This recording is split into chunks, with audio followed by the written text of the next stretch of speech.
Well, hi everyone. Welcome to another episode I think number 62 for the Bob and Chad live race tips by Bob and Chad. Hope everybody had a great weekend. I know we've seen a lot of winners again this weekend, so that's been pretty exciting. Saw the weather was great, so quite a few racetracks ran. Friday night racetracks, I think there was some problems there with some racetracks and some weather, but Saturday night was good. North Dakota Tour, they ran they ran Saturday night, and then they ran last night. They're running again tonight, so that's good. It looks like they got a good car count for that deal. I mean, by the heat races and stuff, it looked like they've got 60, right around 60 cars. So that's, in today's fuel prices and stuff, that's pretty impressive. I was wondering just what the effect was going to be on that, but it doesn't appear like it has an effect on it. So we're excited. Excited for the Harris Clash, 21 days tomorrow. So can't wait for that 31st annual Harris Clash. Um,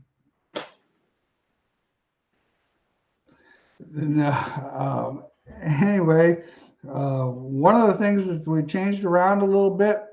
It's $5,000 to win this year, but it's $500 to start. So the big key is, if you come there and you make the show, it's $500 to start that deal, which that's about what some of these guys don't get $500 for a weekly show. So I think that's going to be a little better deal. I like that idea anyway, moving it back so that everybody gets a decent chunk.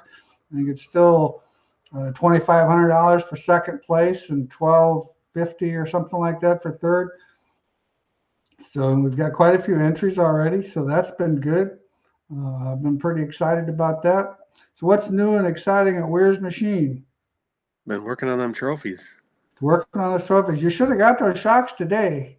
Finally got the shocks. Yeah, I got the drive shafts. Now we're waiting on my guys. So that's a rarity. Usually I'm waiting on either Ben or Pat to get the stuff here in time. But no, we should be good. They're coming together nicely. They'll look just like they always do, and should be pretty cool. And looking forward to it. I just got the confirmation on the bus trip, so we'll be bringing a bunch of my employees out to that one too. So it's a good, exciting night. And adding that bottom money to the bottom instead of the top, I think is great with the way fuel prices are. A lot of guys are going to make money coming to that show instead of most everybody losing money. So that'll be a good deal. We went to Deer Creek Saturday night to the Go for 50, and as usual, Deer Creek never disappoints. So should be an exciting Harris Clash again. Looking forward to it.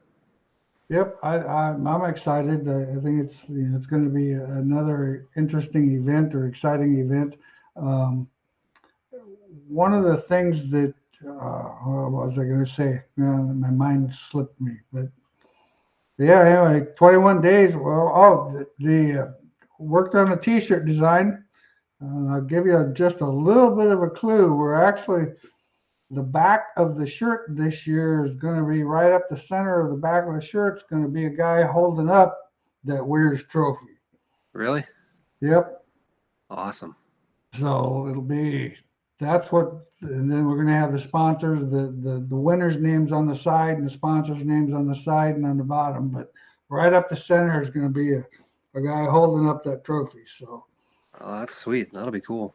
yeah. And that was Austin's idea. We were kind of passing around the shop there the other day, different ideas and stuff. He says, well, what if we just have a guy holding up a trophy? And Amy says, well, yeah, the shock trophy, the Weir's trophy. And I'm like, yeah, I think that's a cool idea. Perfect. So looking forward to that. So that'll be exciting. Can't wait for that. First question, Dan. I know of a mod that has a J-bar mounted center line of the drive shaft, and a friend who is running an A B mod or a B mod, his J-bar is even with the drive shaft. Both cars have been.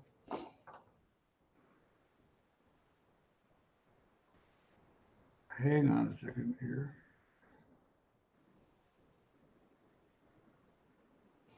Both cars have been quick, or both bars have a quick change. Have you ever ran a J bar that low on the pinion? Well, that was a fad a few years ago, running that real low J bar right underneath the pinion. But man, I would have to say underneath the pinion of a quick change, that would be unbelievably low. And the roll center in those cars would have to be very low. So I don't know what to tell you, Dan. I've not had a lot of experience with that. We've ran it on both sides. Seems to me that on the right side where we can get a J bar that's, the 19 to 21 inches seems to be pretty consistent. And I haven't really seen a lot of people deviate too much from that. What's your opinion, Chad? Have you seen? Yeah, we got the pinion mounted duo. We made a new one with the right side slot and then the hole below center line. There are a couple guys that have been playing with it, and I'm not a huge fan of it just because it does make the roll center so low and it moves it so far to the left. And in my opinion, it makes the car with the roll center that far to the left. You really got to turn it to get it into the corner. I think with the roll center all the way to the left makes the car real tight. So I'm not a huge fan of it. I think it's very inconsistent, but there's some guys going pretty fast with it. Maybe on a bull ring stop and go where you got to get going quick, it might be magical, but I can't imagine on a momentum racetrack it would be real good, but I don't have a lot of experience with it. Yeah, me neither.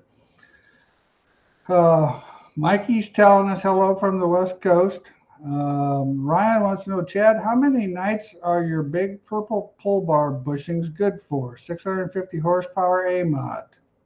I'd say probably 25 to 30 nights. I don't know if you got a spoiler on there or not, or what tire you're on, if it's a UMP car or a USRA open modified or a IMCA. It could be an IMCA with an open motor, but generally on a big horsepower sticky tire blade car, you're going to get 25 to 30 nights on them. Some of the guys are changing that 15 just to be confident with it. I think that's excessive in my book. But an IMCA crate engine car, we got guys with 65, 70 nights on that bushing, so it's a pretty good piece. Donovan, A mod, what does chaining the right rear up do and the best way to adjust it? Well, of course, I like that rears adjuster that works best for that's one that we run all the time. We use that. Chaining it up's definitely going to give you more traction up off the corner. Um, the downside to that is it can make the car fidgety. If you get a little bit of a rut or any rough edge or whatever, it hooks that right rear up so hard that it doesn't it doesn't allow it to give for the roughness or whatever. And so um, guys are doing it. Guys are doing it with shock absorbers. They're doing it with chains. They're doing all kinds of things.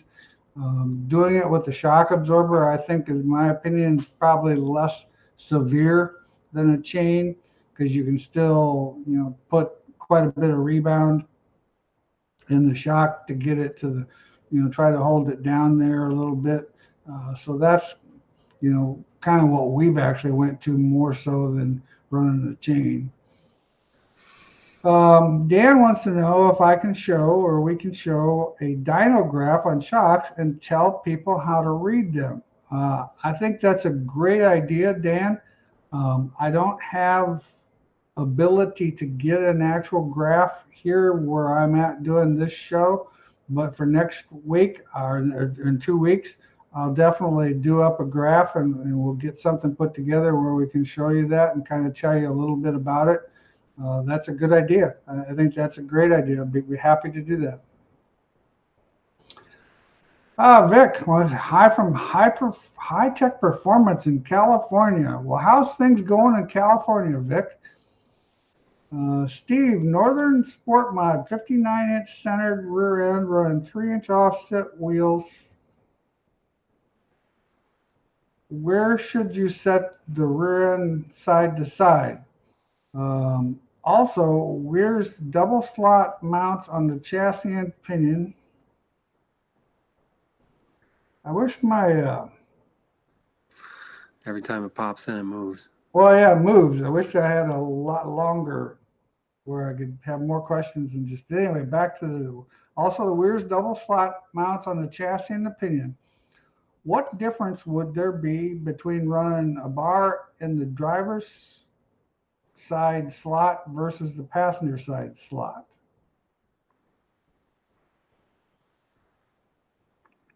Um, what do you think he's asking there to make sure I understand it? Basically putting a longer, if you're on the center of the tube, going from the center of the tube to the right side of the tube, or center of the tube to the left side of the tube, so changing the length of the panhard bar. Well, moving the center. The closer you move the panhard bar to one wheel, it's going to affect that wheel more. So if you ran a longer one, it's going to give the car more side bite, but it's going to load the right rear tire a lot more. So we've found, if at all possible, to try to get that thing as centered as we can on the Northern Sport mods, so that we kind of simulate what we're doing with a J bar mounting it in the front. Then it seems to, when you make an adjustment on the panhard bar, it seems to be able to load both tires more and not necessarily overwork that right side tire. So that would be the advantage. And as far as, just center it between both wheels, I like it as close to the center as you can, but that would be in my opinion, what would be better. He just popped in another one there at the bottom that says same length bar, just moving it left and right in the car. Well, you're moving the roll center then. What you're doing is you're basically moving the roll center right to the left. Once again, the further you move that, closer you put it to whatever tire, if you move it to the right, it's going to hook the right tire. Same length, but it's going to hook the right tire more than it would if it's more in the center.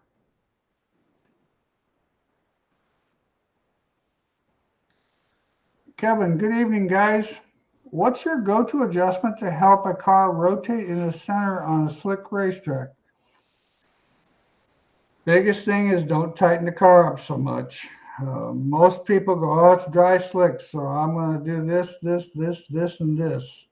And they probably needed to do just one this. I found that 9 times out of 10, a guy will just tighten the heck out of the car. And then what happens is the car doesn't want to rotate. Well, then when it doesn't rotate, the driver's got to turn the car. Well, when it's slick, it doesn't take that much to snap the tires loose. And you're going to have that problem where now all of a sudden I've got a car that's snappy loose, or that's the driver's phrase is going to be, that car's just snappy loose. Well, like I told, in fact, last week I had a long conversation with a guy on that same subject, and he kept saying that, he says, my car's good going in, but it's snappy loose. And I'm like, your car's still too tight. If it's too tight getting in, but the go-to adjustment, right front spring definitely can help. That's probably more of an adjustment than I would make.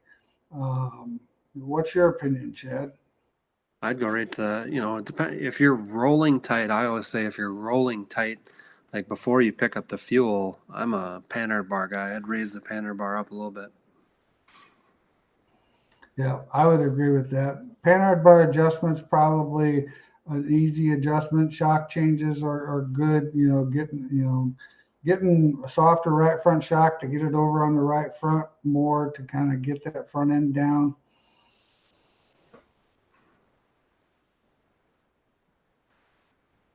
Okay, 2019 Harris A-Mod, dry slick Michigan racetrack, running 4-inch offsets.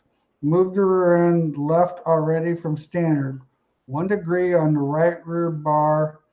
Car still lacks side bite. Just super free coming in and won't stick to the track.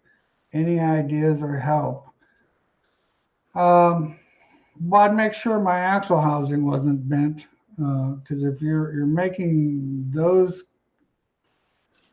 with those kind of adjustments, I I would just think that you're actually overloading the right rear tire, and it's making the car free because I don't. What you're telling me, Tim, there to me would lead me to believe that the car's tight. I know you said that it's free getting in.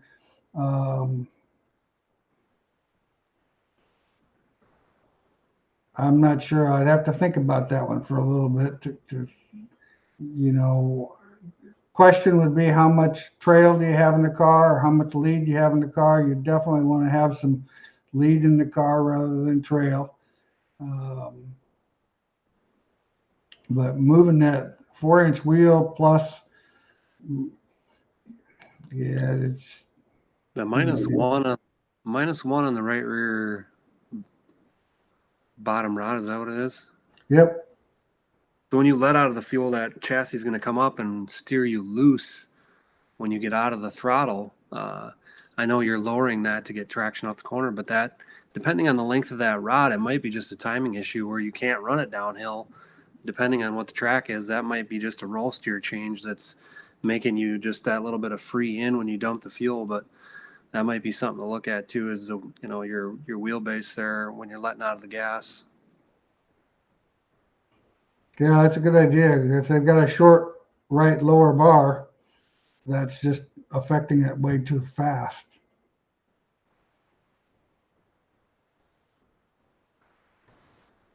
Okay, Tracy, what would you do to get a GRT to come off straight off exit? Well, more than likely to get it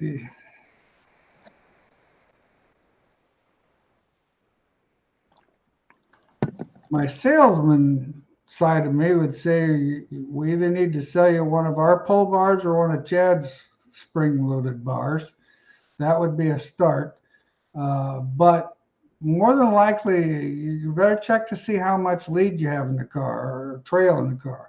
If the car's tailing out, coming off the corner, it needs to have lead put in it.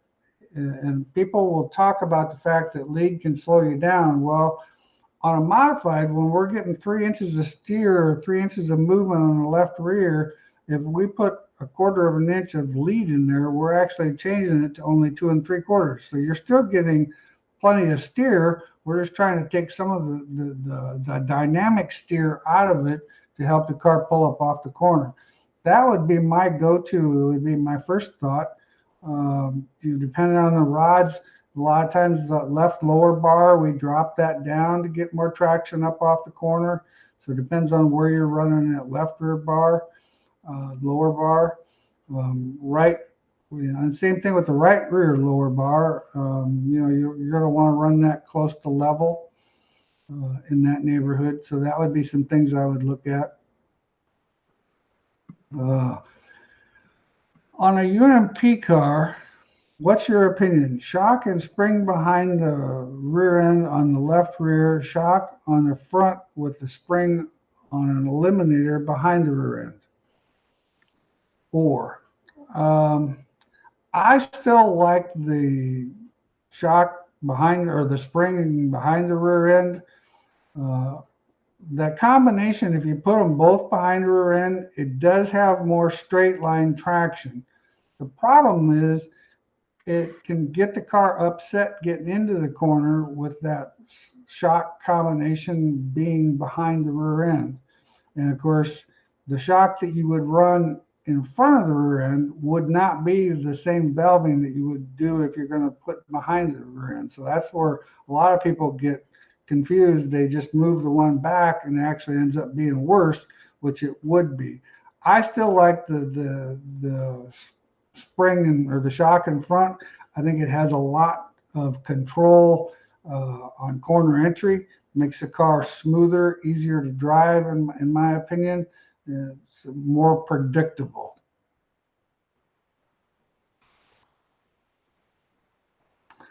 Larry, what's the advantages to running coilovers on both sides? I think you just hit the nail on the head there. I think I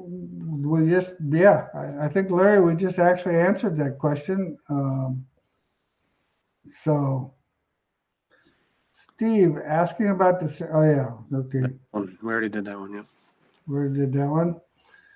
Dan, my question was running the J-bar on the right side, but centered line of the drive shaft, or a little higher. Do you think that is too low or too low, period? I have 3/4 above the center line of the drive shaft. Oh, well, I thought you were talking about the center line of the drive shaft from right to left, underneath, not up and down. We both blew that. Yeah, well, man. Sorry, Dan. We really missed that one because I was thinking, boy, we've run that like we told, but yeah, it's unpredictable. Um, on a quick change, in my opinion, 3/4 above is where you should be.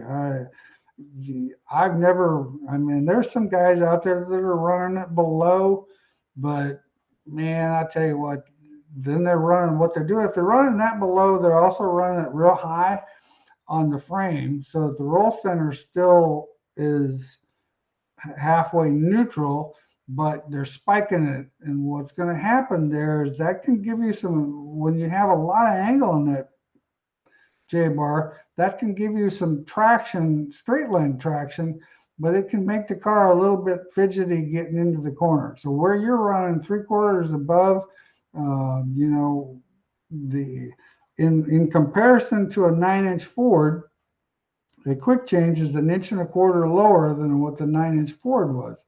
And that was the big thing when people went to the quick changes. They went back to running center of the pinion.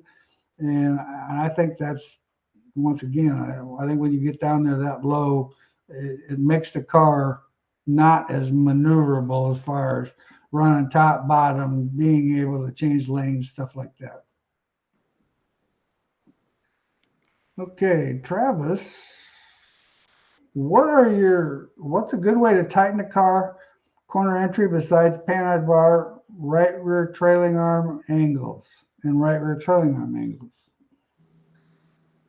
Well, and I'm not a huge fan of it, but I've done it a lot over the years, and it seems to work pretty good. You know, if you like the way the car is, I play with wheel offsets. You know, maybe if you're running a 3-inch wheel, go to a 4-inch wheel with a 1/2-inch wheel spacer.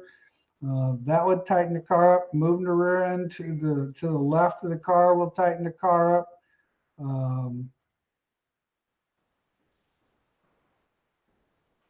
That's kind of some of the things that I'm thinking of here. What's your opinion, Chad? Yeah, I mean, it kind of depends on how bad too. I mean, if it's just a right front shock change or a right front spring change, it depends on if the car cuts into the corner and the front's cutting, or if the front's not cutting. So you kind of got to start with the front of the car too. Right. Yeah, the front of the car is working good. Like I said, we do it. You know, I play with that rear end location, and wheel offsets are two main adjustments that I will play with throughout the course of the night if I'm not going to adjust the panhard bar or the rear trailing arms. Tanner, hey guys, my Shaw B-Mod has started pushing on the corner, and I have to wait for it to grab before I get back on the throttle.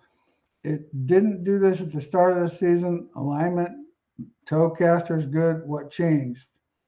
What can I do to fix that? Well, if it was working good at the beginning of the season, you have to take into consideration the track grip, what it was at the beginning of the season compared to what it is now. But it would lead me to believe that something has changed. Some suspension in the front's binding up, possibly.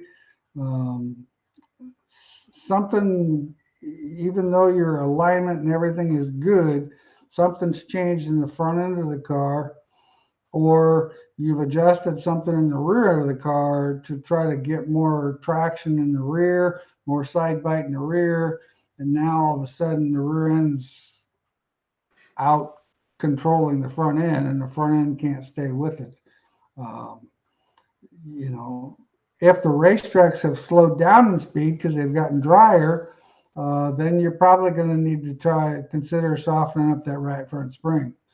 Because if your track times are slower, and just because at the beginning of the season, the surface was more grippy and able to grip that right front, that would be the only things I could think of right off the top of my head.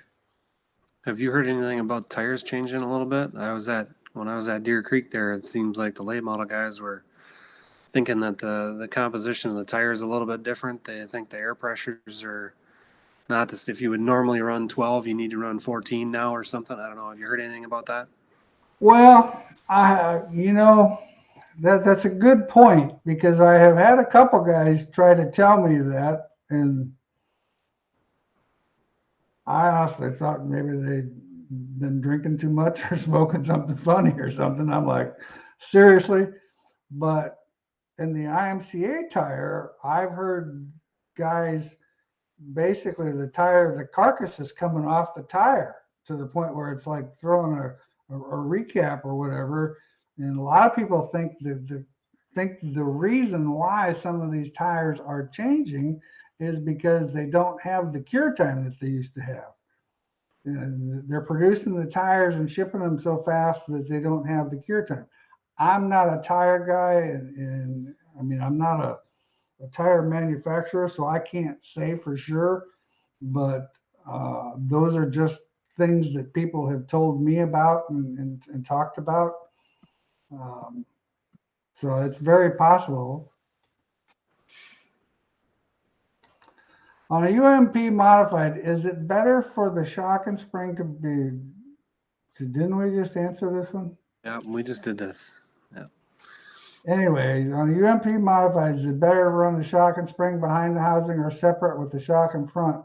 And like I said, straight line, if you're on a place where a real hairpin racetrack you got to have lots of traction coming off, and you roll down in there and you turn the car real quickly, the shock and spring behind the housing combination's golden. It has drag race type speed when you come up off the corner.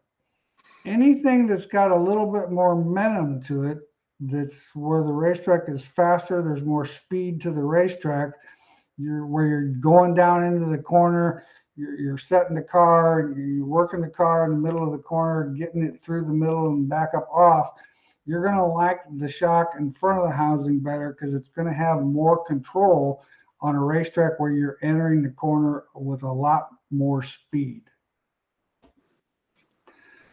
Jeffrey, old school wheel rates still work in today's world. I agree with you, Jeffrey. That's a good point.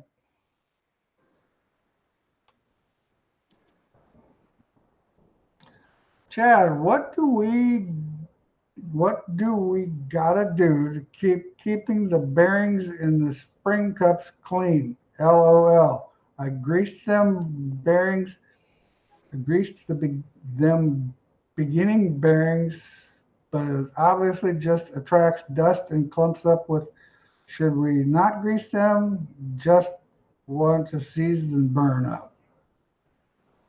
What guys have been telling me is they're using like a red and tacky, a thicker grease, so it creates basically a barrier. If it's a thinner grease and the dirt gets into that grease, it's going to work itself into the bearing. Obviously, putting that Torrington bearing in there is making us a lot more maintenance, and it's something that's really got to be maintained. There are a few guys that have tried some graphite, like a dust spray lube. I don't know if you've played with any of that yet, Bob, but I don't have any feedback back on it, so I don't know if it was, some sort of a dry graphite lube, if it worked or not. I don't think running them dry is going to be a very good answer. I would always have something on them. But like I said, the red and tacky, from what we tested early on, the red and tacky worked pretty good. A thicker one, so it has a massive barrier basically in between the bearings and the outside world. And you got to be a little careful with the car wash. I know we want to keep everything as clean as we can, but that's one area there that you got to be a little careful of. And sorry to say, Chris, it definitely has added some maintenance to it, but it's kind of like everything else. A lot of the things that we do on these cars today to make them fine-tuned and just a little bit better, just getting those extra little edges create extra work. And sorry to say that that's the case, because I'm not a big fan of working on them things either. But it's one of those deals where, after so many nights, you can't run, even with that red and tacky, it's not something you just put in there and forget about. And then when you change springs or whatever halfway through the season, it's not going to work. But they will attract dust and stuff. But that grease, that heavier grease, even though it attracts dust, it still seems to work pretty good. And like Chad said, it kind of creates a little bit of a barrier. Okay. Tim says he's got 5 inches of lead on the chain. Did Tim have an earlier question? I'm not sure if he means he has 5 inches of like roll steer hanging on the chain, or I'm not sure. You might want to elaborate. If you've got 5 inches of steer hanging on the chain, you got way too much steer. My opinion, once we go past 3 inches, the car's happy point is in that 2 3/4 to 3 inch mark as far as the stuff that I've worked on. I'm not saying that a different car can be good. Keith, 2019 Moyer Victory car, good with no drive off. Well, Keith, I hate to tell you, but that could be a 45-minute conversation there, just not knowing for sure what you're actually asking. I understand that no drive off, that's probably the most common question that we get, or the most common thing I have is don't have no traction. And Yeah. I told this one dad last week, and I really hate to be a smart aleck sometimes, but after a half an hour conversation, we were trying to get to the point. I said, well, what I would probably do is I'd hook up a piano wire to my throttle spring, and then you know where I'd hook that thing up on your son, and I'll bet you'll get more forward drive. I hope everybody got that. I don't think he thought it was near as funny as I did, but I'm like, dude, you can't just slam the throttle on that thing. I mean, you gotta ease down on it. When it's dry slick as heck, you just can't hammer it. But anyway, Keith, I'm sorry, I don't know. There's not enough information there really for me to give you a good question or good answer to that question. Brian, hey guys, stock car, all suspension, factory location, stock gas shocks. Car wants to tote the left front, center of the corner. Would higher left side percentage help, or should I adjust a spring change?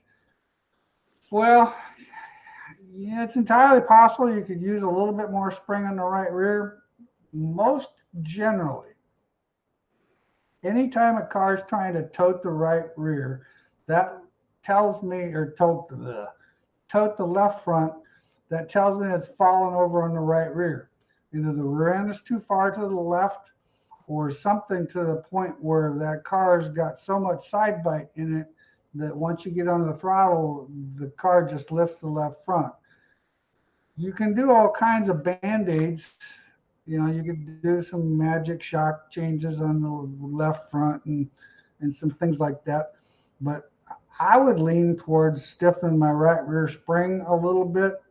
And I don't know if you can run on a stock car, all factory stock. They probably don't let you run different offset wheels or whatever. But if you could run a different offset wheel, I would go like from a I don't know, if you're running a 3-inch wheel, I'd go to a 3-inch wheel with a wheel spacer, or a 2-inch wheel on the right side, because the problem is the right rear is causing that problem. And so that's probably what I would do it. Okay, Travis, is 3 inches of right rear shock travel too much? If so, should I go up on spring rate? 3 inches is not too much. The biggest thing you got to remember, and I've told this story a lot of times, did this in the seminars, and Chad's even had magic markers made that you need to make sure you know that your shock travel is actually a full 3 inches. If you're going off of the rubber bumper, it could have when you went out on the racetrack, it could have got that 3 inches of movement. Well, if you can shine a flashlight on it, then you can see where the actual dust ring is. But if you take a magic marker, take some lacquer thinner and clean that shaft off real good, take a magic marker and paint that shaft, it's going to show you where it's actually moving, because you're going to have different shades of gray. And just double check that to make sure that you're not getting too much movement. 3 inches is not out of the question. I mean, that's pretty reasonable. Two and a half to 3 inches is what we usually try to run on a right rear. So you're right in there, but I would double check it to make sure that that's for sure true. Eric, well, hi from the Dakota Mod Tour. Yeah, I'll tell you what, man, I really wished I was up there this year. I really wanted to go this year, and it was just kind of one of those deals where some of the dates didn't work out, and just one of them situations. And of course, with the Harris Clash coming up, we kind of devote a lot of time to that. And anyway, maybe next year. It's probably been 5 years since I've been up there on that tour. 4 or 5 years. It's been a while. I talked to our old buddy Ben today. He's up there on the tour. He called me and talked about a little bit about stuff on Jake McBurney's car. And I think he's up there helping Paul and AFCO. Keith. He already asked that. What? That's a double question. Same guy. He's giving us. Oh yeah, you're right. Logan, if a team is on a budget and can't afford a load stick, can you use scale numbers to achieve the same result when changing spring? For example, if you get get the scale numbers of all 4 corners before changing the spring, before changing the front spring, then you go and change the spring and adjust it back. Well, that's how we used to do it before we had the load sticks. I mean, that's definitely nothing wrong with doing that. The load stick gives you more information, but what you're doing, Logan, we used to do that before I ever had a load stick. I'd set 3 different spring rates for the right front, and we'd spend a day scaling the car with each particular spring, and then put a note on each spring that if we changed this particular spring, we needed to take a round out of the right front and put a round in the left front, or whatever we had to do to make that done. So yeah, definitely, that's giving you the numbers.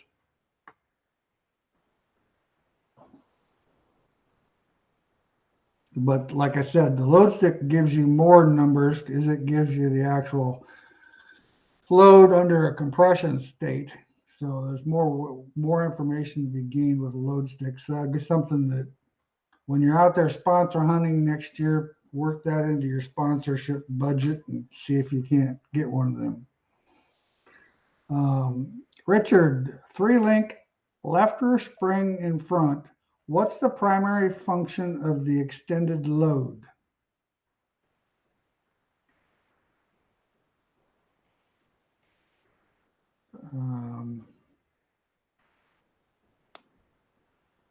What do you think he's asking there? Droop load. Droop load. Oh, primary function of the extended load. Duh. What was I thinking? Biggest thing is knowing, and that's the thing with a 3-link car, left rear spring in front. with that spring being in front.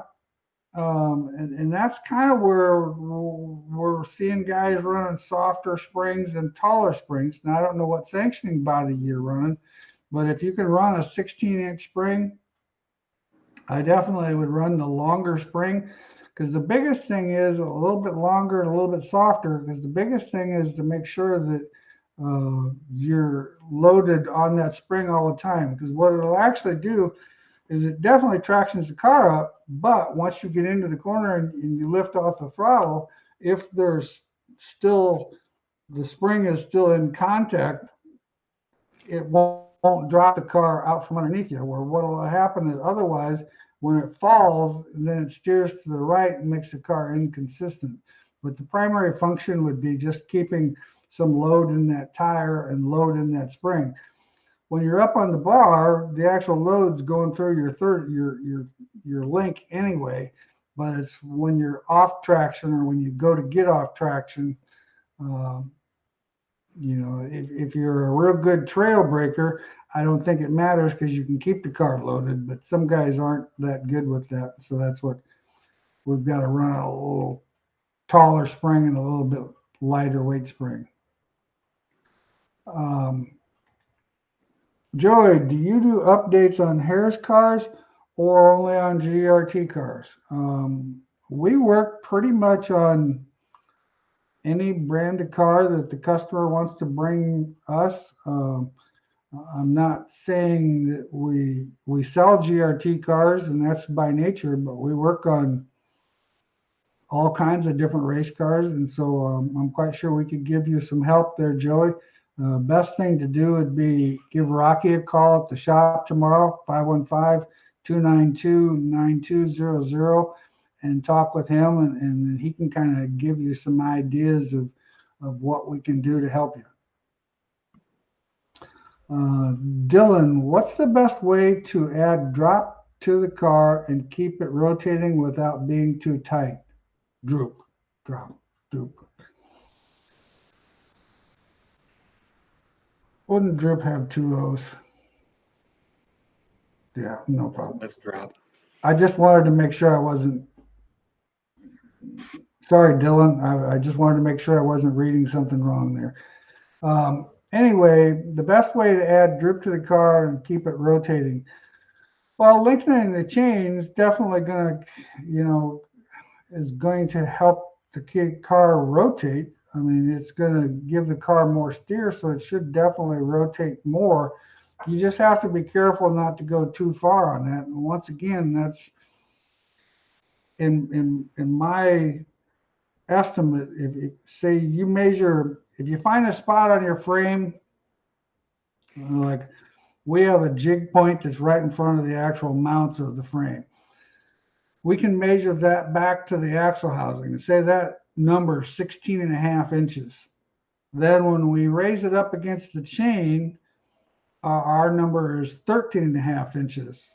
So that tells us that we're getting 3 inches of steer, and your droop load is going to determine how much steer you actually get. The tightening the car, in my opinion, if you put a little bit more load in it, a little bit more droop in it, it's going to get it on the right front more. I actually think it helps the car rotate better.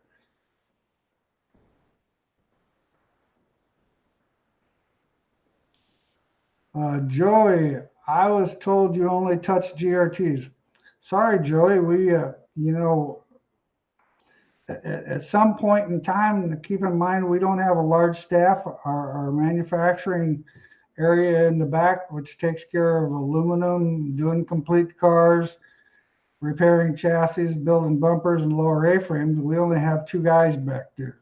So what happens is a lot of times we might turn projects away, not that we don't want to do them, we just don't have the time to do them, and it's just our place isn't that big, and so we kind of do what we can do and do the best at it that we can do.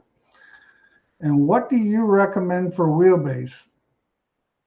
Well, I tell you what, I've got a lot of race cars that are pretty darn good at 108-inch wheelbase, and I've got a lot of race cars that are pretty good at 109-inch wheelbase. I think that 108 works really well. It's a little bit quicker, it responds a little bit faster. The 109 is probably a little bit easier to drive.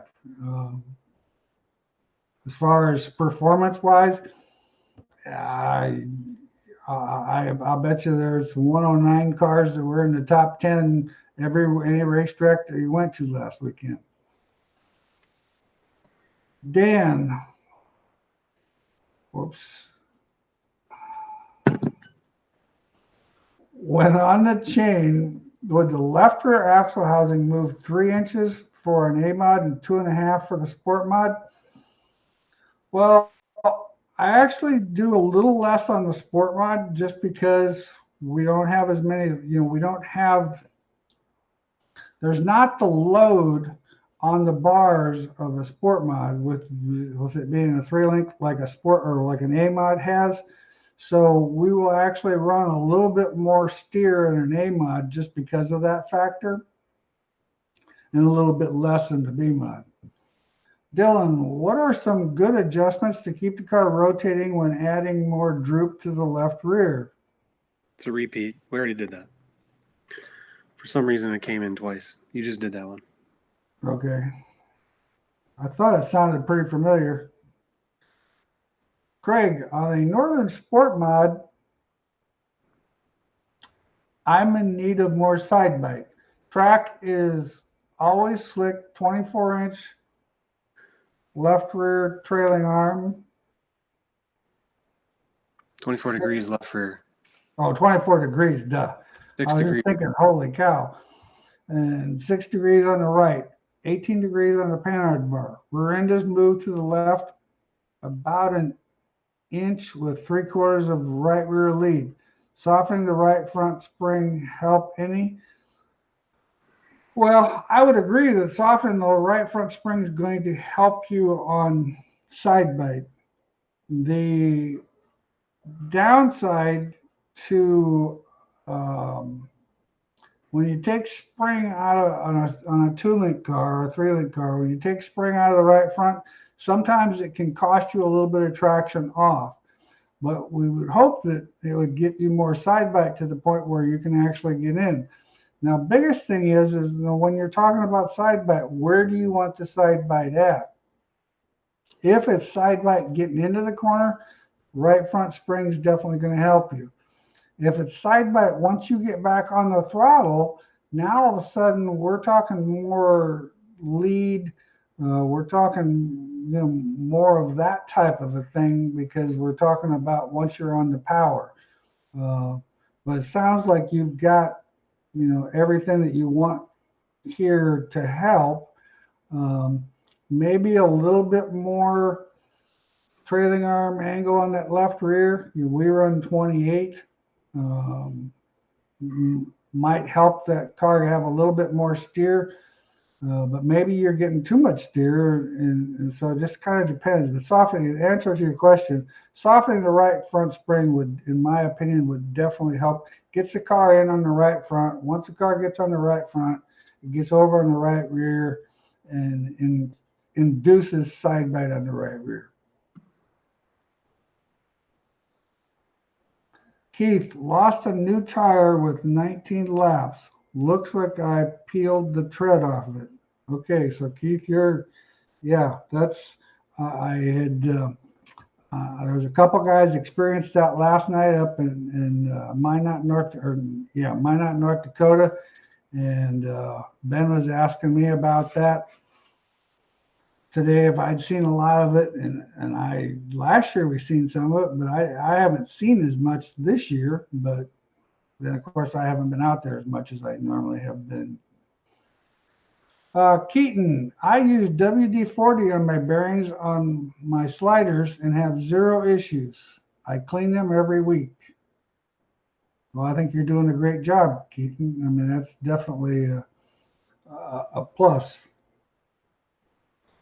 Kurt, graphite spray works great, but I clean them every 4 nights with minimal dirt getting into the bearing. Blow them out with air every night.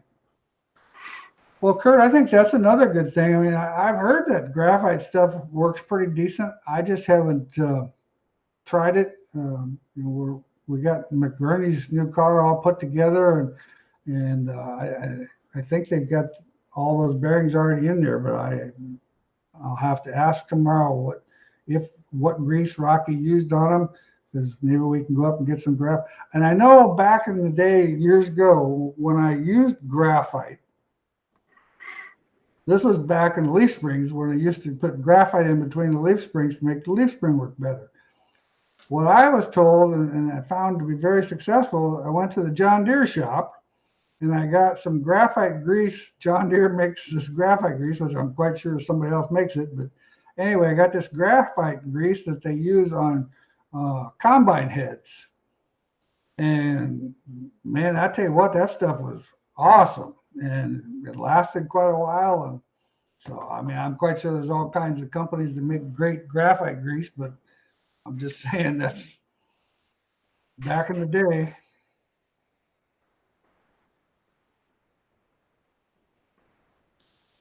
Can you touch on pull bar adjustments in between heat and feature as preload? Yep, there in just a second.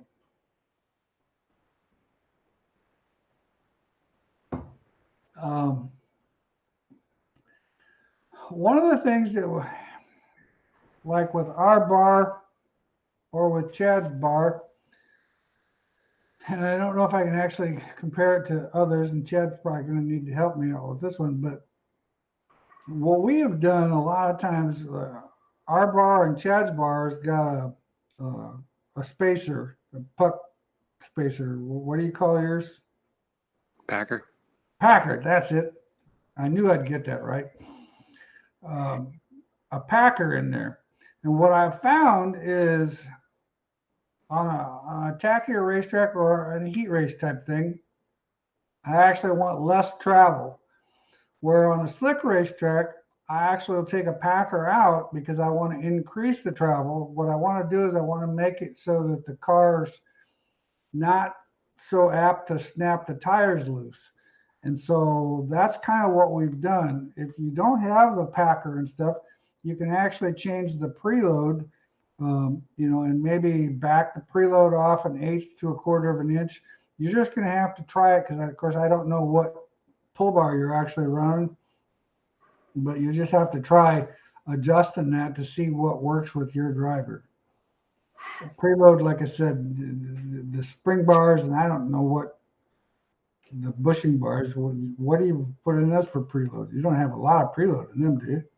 Yeah, like our 7-puck bars, we put a 1/4 inch of preload, quarter That's to what I was 3/8 thinking. depending on the situation.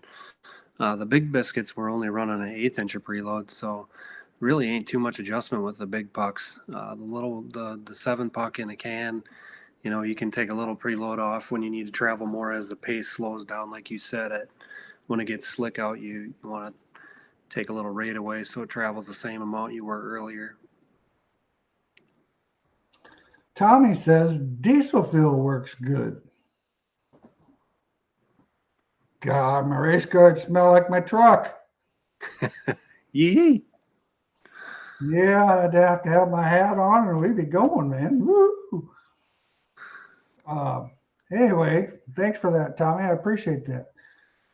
Rick, what does the Torrington bearing help? I'll let Chad explain that one. So I should have looked ahead. I could have grabbed one, but the 5-inch Torrington bearing. So springs are wound, obviously, and when a coil spring travels, it does spring twist. So what the Torrington bearings just let that spring act like it wants to through travel instead of taking the spring cups and putting bind on it. So when it's traveling and twisting, it has resistance, which is changing the rate of the spring. The Torrington bearings take that twist resistance out and just let that spring travel normal, with no extra resistance and to change the rate, basically. So it just makes a smoother, more linear rate and more accurate because it doesn't bind when it's traveling. The spring cups, the swivel spring cups have a small bearing in the center, but that doesn't allow the spring to twist because when the load is on that little small bearing, it can't spin. So that's mainly for articulation alignment. the Torrington bearing is for travel spring twist. And it actually, as that spring gains that friction, if you don't run it, when it's frictioning itself, it's bowing too. So it's eliminated, when you're running the soft, really when we started running that really soft stuff is when you really notice the problem with spring bow and the inconsistency. And you'd run a spring one night and it'd lose free height and get all screwed up. Well, it's doing that because you're putting unwanted, unneeded, unnecessary forces on it. So the Torrington bearings are huge. I know we've been talking about it a lot tonight, and it's a maintenance pain in the rear end, but actually with the graphite, it doesn't sound like it's much of a pain in the butt at all. But it's definitely something you really need to focus on and will really improve your program.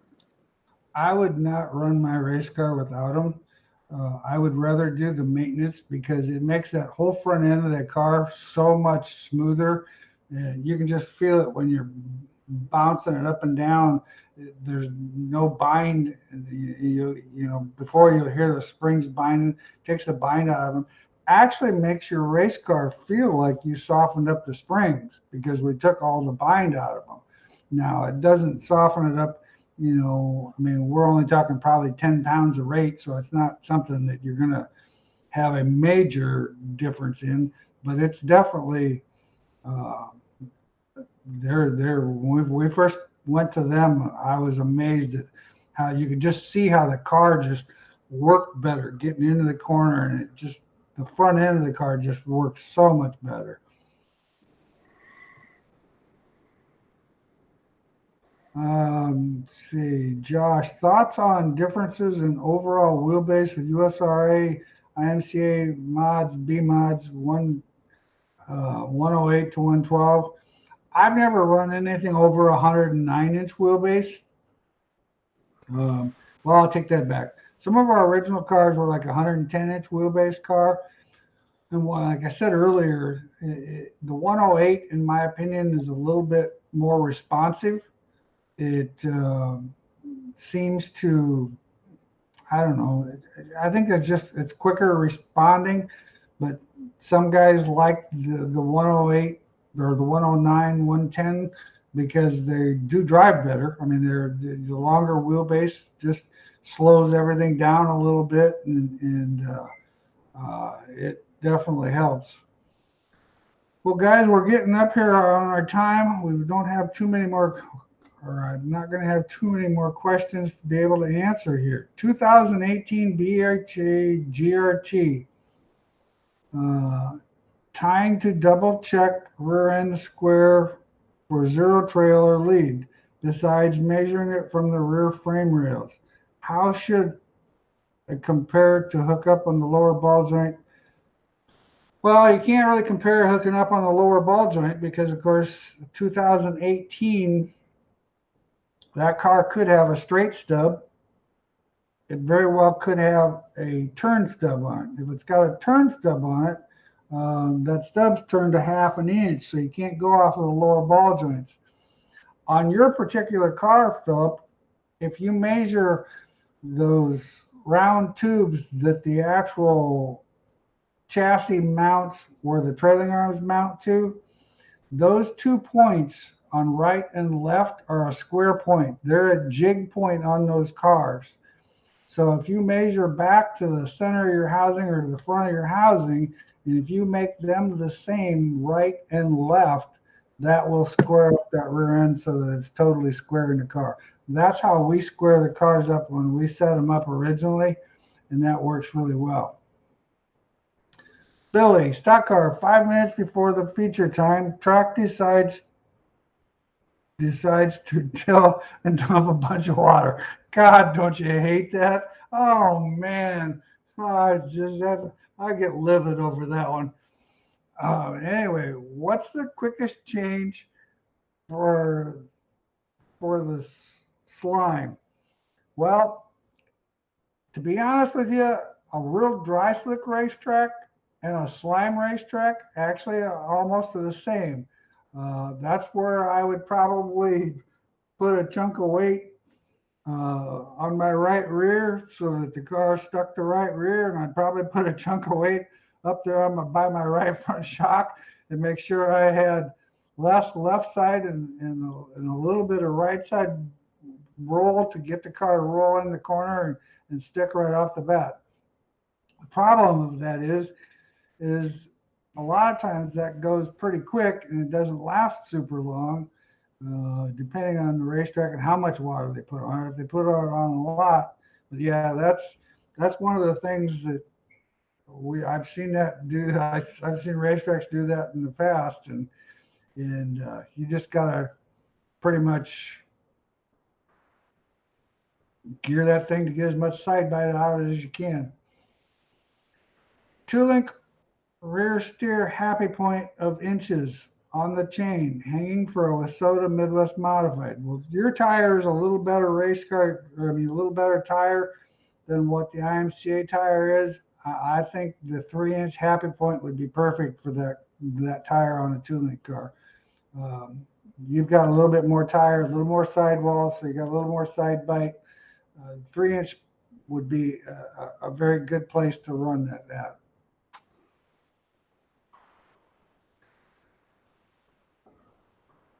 Taking my 2021 BET Sport Mod from a slight bank racetrack to 141. Any thoughts? Never been there. Well, I'll tell you, 141 is a unique racetrack. It's an awesome facility. I can't say enough good about the whole operation up there. Those guys do an outstanding job. The racetrack is a little bit more of a momentum racetrack. It's kind of a D-shaped racetrack. So you gotta really focus on getting into one good, because that pretty much sets up your whole corner and back straightaway and corner number 3. And then you pivot, and then you've got to be able to get up off of turn 4 pretty good. I would go there with my standard race setup, what I'm comfortable with my car. And then once you're there, start doing what you need to do, or what the car is telling you that it needs and what the driver's telling you it needs. Biggest thing is, I hate to tell somebody, well, this is exactly what you got to do for that racetrack, because now all of a sudden you make all those changes, your driver's not used to the changes that are being made, and so he goes there and actually sucks. Where if he would have went there with his standard stuff, he'd have been pretty good, and you'd probably just have to make a couple of small adjustments in the process. Zane, I'm glad you're coming back. Zane's going to be in the Race of Champions this year. Our 2021 tractor champion for the Harris class. I appreciate you coming back. Zane looked pretty sporty last year. Man, I tell you what, they dropped a green flag and he was on it. Vic, will a bad right front shock cause the left rear tire to bounce or hop? It's possible that it could, unlikely. If your left rear tire is hopping, there's something going on usually in that left rear tire. You could have too much chain in the right rear where you're tying the right rear down. So sometimes a right rear issue can cause the left rear, but I really don't think a right front shock's going to do that. I mean, it's possible. I mean, if it gets over on the right front real hard and real fast and kind of unloads that, but I would check my shock length to make sure that when you're all in dynamic state, that there's no possible way that shock can be topping out and causing that hop situation, because we've seen that actually more this year. Guys having to put an extension on their left rear shock just because of the fact that we're getting more droop, we're getting more shock travel, or getting more travel to the right front, so we're getting less in the back, and so that's something to consider. Okay, we got way more questions than what I knew we had here. Busy night, I guess. Okay.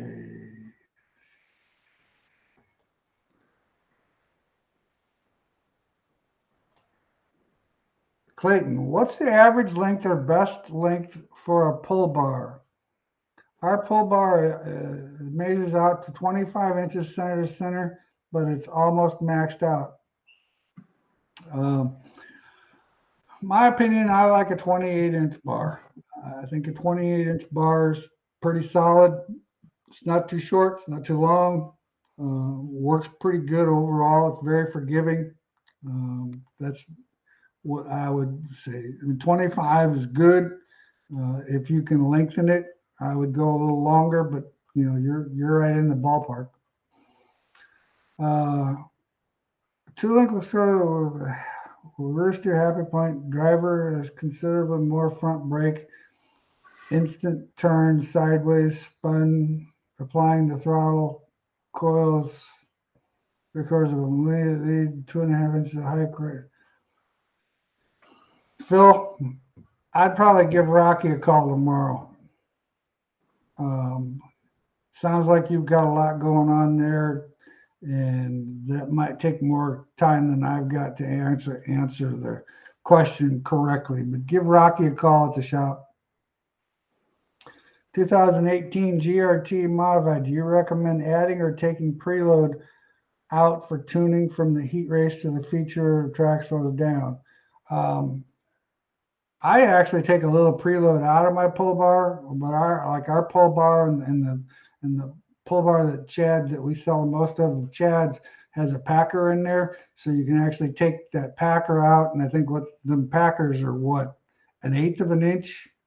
Yeah. Well, they look like 1/8 of an inch. He actually said left rear. After that, he said like taking preload out of the left rear. Oh, taking the preload out of the left rear. Okay. Yeah, I don't actually change that. I pretty much leave the left rear of the car alone. I make all my changes on the right rear or the right front, pretty much. I don't change the shock. I mean, unless I'm putting some lead in the car, that's the only thing I really ever do to the left rear. I leave it pretty well alone. I'm kind of a believer in knowing what you have. And, if I've got everything all scaled out where I want it and the loads are to where I want it, I kind of leave that stuff alone. IMCA Sport Mod, would you recommend changing the rear spring table 13-inch left rear to an 11-inch or 12-inch spring momentum race? I would definitely agree with changing it to a 12-inch spring. I think that's a plus. 11-inch, I'm a little skeptical that for some reason that 11-inch spring, just whether it doesn't have the number of coils to it or whether it's just too short, I don't know. It just seems like when I went to the 11-inch spring, it's almost too severe. And then I ended up having to go with quite a bit stiffer spring. And then I'm not really sure I'm helping myself then. The advantage is you're going to get more side bite with that 11-inch spring. And if you go to a stiffer spring, you're going to get more side bite too. So if side bite's an issue, that's pretty good. But if you can find a 12-inch spring, yeah. Next year, I'm actually contemplating having some 12-inch springs made. The problem is the amount of springs you have to make. I'd have to market the hell out of that 12-inch spring. We'd be talking about that halfway through this whole thing. Jeremy, got my first win in my sport mod last weekend at Barrera Speedway in San Diego. Awesome. After listening to you guys in the podcast, it really helps me fix the car setup. Thank you for doing this. Well, I appreciate that, Jeremy, and congratulations on your win. That's pretty exciting. Awesome.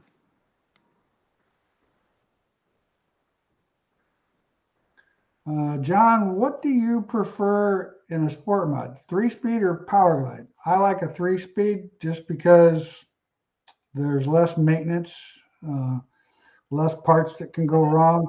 I think the power glide tends to let the car get off the throttle too fast and lets the engine come down.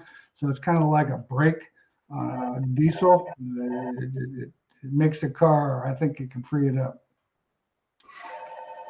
Okay, Logan's is going to be my last one. I'm sorry, the rest of you guys were just out of time. Thanks for asking the scale questions. My second question would be, how light can a guy go on the right front spring for a Northern Sport mod before he has to go to a drop cup and go back to the regular style spring? I know this was something that you and Rocky said you were trying when we went there for the two-link school. We're running a 500-pound spring without a drop cup, or we're running a 525 with a drop cup. And that seems to be the kind of the difference. I like the drop cup better. I don't actually can't tell you on Rocky's car why we decided to try it. I just wanted to have him try it, and his car's been pretty good. So we haven't, I'll have to actually talk to him. I'm glad you mentioned that. I'll have to talk to him about that tomorrow. I kind of forgot all about that fact that we had that non-drop cup in there. We've got the other cars have the 500-pound spring with the drop cup. So that's, in my opinion, the 500-pound spring with the drop cup is a pretty good deal. Well, I appreciate all you guys, and sorry we didn't get to all the questions here, but next time I'll try to do a little better and get more questions answered. Thanks for listening, and thanks for coming in. You guys had some great questions. We had some great topics, and I've got some ideas for stuff that I want to talk about, and we'll definitely made a note here on that shock graph. That's something that will take a little bit of time, but we'll definitely put that into play here in 2 weeks, which is 2 weeks from today is the 25th. That'll actually be our last show before the Harris Clash. Don't forget, everybody, the Harris Clash, August 2nd, Deer Creek Speedway in Spring Valley, Minnesota. If you can't attend, it's going to be on IMCA TV. So make sure, and we sure would like to see you there. Come and race. The facility is phenomenal. They always have a good show, and they treat the racers with tremendous respect, and I mean, you feel like you're wanted to be there. I mean, it's a great facility. Thanks again, guys. Thanks, Chad. Yep, thanks. Have a good night.